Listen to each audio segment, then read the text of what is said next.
I'm Sam, and this is a series called A Look into Later. Well, guess what? Virtual reality is finally here.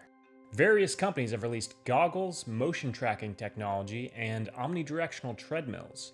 So now we can have the illusion of a 360-degree virtual environment by strapping screens to our faces with changing images depending on where your head is and where it's pointing.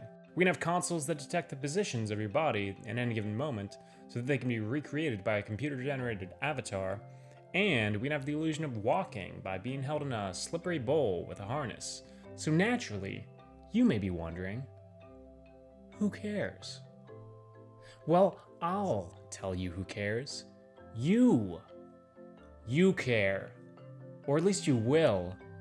Because even in its current state, without a full body haptic suit to feel stimulation on any part of your body in the form of pressure or temperature changes, without a full body haptic rig to have the virtual environment actually push back against you, without suspension of a rig to create inertia, without digital scent technology or digital taste interface to create odors and flavors, without direct brain interface to control your avatar with thoughts alone, allowing you to do things like control multiple limbs or control very different types of limbs, or to use the force. In other words, to control your environment, or to grab things with your invisible extra limbs, depending on how you want to look at it. Without direct brain stimulation, to have a fully hallucinatory experience, like in The Matrix, allowing you to experience things like sticking your arm through your head, or distort your perception of time compared to another user, or have an involuntary belief or emotion, without Claytronics, using tiny little robots that can be programmed to self-assemble into any shape and color, to create something like the holodeck in Star Trek, but anywhere. Without even buying augmented reality glasses that can detect the shapes of your real environment so that it can overlay virtual objects onto physical surfaces. Even without any of that, basic virtual reality for all the advertisers, educators, and entertainers out there opens up a lot of new methods of storytelling all at once. In fact, there's at least 27. All 27 of these unique methods fit into 4 main categories: passive, like watching a movie; active, like playing a traditional video game; open, like having a stage you're free to roam around on; and combo, or combinations of these methods, where things get especially new and exciting. But the most familiar of these will be passive. This is like watching your favorite show or movie on the screen, but with VR, you can be inside the screen, well, the scene of the story. You can sit back and enjoy the show exactly as intended from within the same environment, like going on one of those rides at Disney World with animatronic scenes. We can call this, well, Ride VR. And if you still want to see it with a crowd of people because you enjoy hearing the reactions of others, maybe all the viewers have their own microphones, so now you can hear everyone who's watching, everywhere in the world on opening night. Sounds like a nice novelty.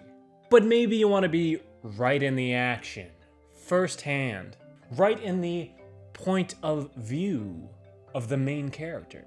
Just like in that music video you saw one time, or that one movie that you're going to watch a few minutes of someday when you're really bored and it's on Netflix. We can call this POV Ride VR. That's a little bit more immersive. But seeing your own body without controlling it might feel too strange for most stories. So maybe you want to walk around the scenes to enjoy all the little details. All the little details. Like an invisible ghost. Great. But now, you can miss important plot points if you get too distracted by the details of the scenery, or fail to keep close to the characters. So the simple solution is to fence you in to one room or area. So we'll call this closed space Ghost Witness VR. By the way, this style is very similar to immersive theater. Or at least I think it is, I've never actually done it myself. But you don't have to stay cooped up all the time, because there's another solution. Guided Ghost Witness VR. Sometimes, the environment could grant subtle or apparent clues or visual cues. The lighting, level of detail, the terrain. Maybe there's a narrator who leads you. Like me. Hopefully he's as good as me. But I doubt it. All of these things designed to point you toward the focal moments of the plot. Of course, if you don't want to rely on those either, there's always Lucky Ghost Witness VR, where crucial story moments will only happen when you're around to see them. Kinda like the sound of a tree falling in the forest, I think. Events could trigger through the location and position of the viewer's body, as well as the direction that your heads and eyes point. In fact, the characters could even place themselves conveniently in earshot, wherever you are. You could also use this method to make the viewer an unlucky ghost witness, where the triggered event is only seen for a moment to make it more mysterious. Maybe it'll start to seem like things are only going on when you're not looking at them. Just like the weeping angels in Doctor Who. Or you could have one of multiple different endings, like seeing the movie Clue when it was released in theaters. The ending that you see is the one where the murderer ends up being someone other than the people you've been keeping your eye on.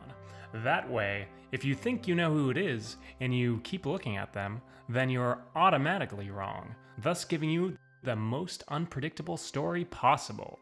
By the way, personally I'd recommend creators wait a bit after the viewers walk over so it's not so obvious. But if it is, Ghost Wanderer VR is here to save the day. You can have events that change so much of the environment, you'll see effects of some kind no matter where you go. You can't miss them, even if you tried. Or they could be unchanging environments, but you're teleported from one to another to tell a story. Either way, this element of freedom to wander around makes all the difference. This is about as real as passive entertainment gets. But wait a minute, who wants realism? Wouldn't you rather have something new? Well, how about this? Comic VR. Pow! Every scene is frozen in time, all the sounds written out in text, like you're inside the panel of a comic book. Switching to the next one, at the press of a button. And if this isn't exciting enough, you could always add some movement that loops like a cinemagraph GIF. Or how about multiple exposure VR? In this, we can see several moments at once, like in a multiple exposure photograph, but you follow them in order by following the path of the main character. When you're not looking, old paths disappear and new paths appear for you to follow. That's a lot more dynamic way of passively enjoying a story. But what if you're not feeling very passive? We can get active in part 2. Be sure to subscribe now so you don't miss it. And if you enjoyed this video, please help us make more by going to patreon.com/alookintoLater.